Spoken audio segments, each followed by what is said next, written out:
سلام، امروز میخوام یه میکاپ روزانه که همیشه انجام میدم بهتون یاد بدم. اول تمام صورتم یه کرم پودر سبک میزنم، بعد با ژل ابرو تمام ابروامو شونه میکنم، دیگه مداد نمیکشم. یه سایه صورتی و یاسی رنگ رو انتخاب میکنم و تمام پشت پلکم میزنم. با یه براش نازک میام یه خط چشم گوشه چشمم سرمه‌ای رنگ دارم میکشم الان میکشم و این باعث میشه که چشمم هم یه ذره لیف پیدا کنه. هم گوشه زیر چشمم میکشم و هم گوشه قسمت بالا، میشه یه دالچه گوشه چشممو پر میکنم.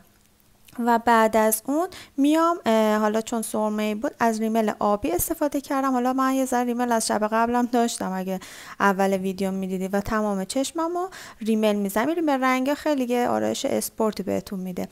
زیر چشمم بعد میام یه کانسیلر میزنم، کانسیلر سبکتری زدم و بعد با انگوش کاملا زیر چشمم پخش میکنم. با فودر فیکس کانسیلرمو فیکس میکنم، شروع میکنم گونم و بینیمو و زاویه فکم و کانتور میکنم و در نهایت میام یه رژ گونه هلوی رنگ به تمام صورتم میزنم. یه ذره گوشای بینیمم میزنم که یه رنگی از رژ گونه داشته باشه.